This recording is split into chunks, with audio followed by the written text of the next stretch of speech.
có mặt nặng trường có đấy là những kg đấy là con chín độ kg đây là con chín độ kg lô giá này lô đây là thì bây giờ chúng ta sẽ tích một kg mà ta sử dụng sẽ cùng một kg mà và sẽ dùng một kg lô cùng nó còn có cái là kalau kita masih ada satu kilo,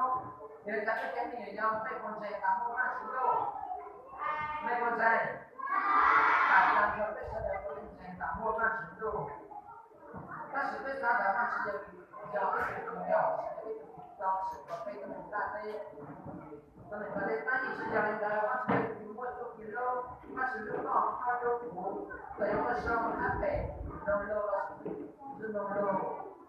gần đây là sự đại diện nên mùa là sự công nghệ quan trọng đâu hay là sự tiêu dùng cái sự他们这个看的打十半十开个背的半十六背个嘞没关系半十六背还有咱们这个半十六背这种摸了六背弄好几楼摸了背超低都那个背超低là sự quan trọng ta có bây giờ là quan trọng lâu bây giờ này bên mình nó có lúc cũ nó có cái mà tôi mà bên sau kia là sự quan trọng ta có kế hoạch là quan trọng lâu bây giờ này và sự quan trọng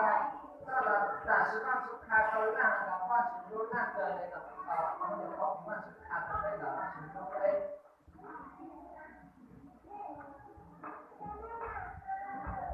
Dalam sampai memperoleh jalur all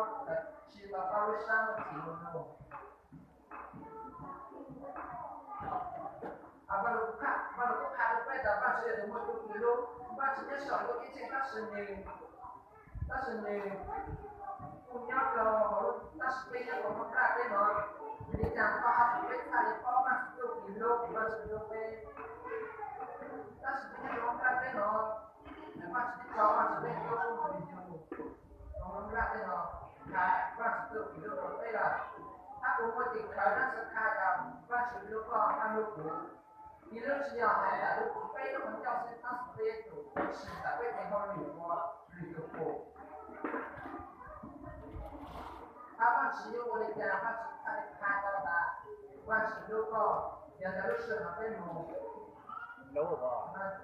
vì rằng có là quan sự lưu thủ cũng có tình cảm là quan sự lưu thủ quan sự lưu rằng khai đâu có là quan sự lưu có đây là lượng mà bên xanh của người chúng ta được đây là lượng mà nếu mà đây nó còn là chúng ta được đây giờ lúc sáng thì là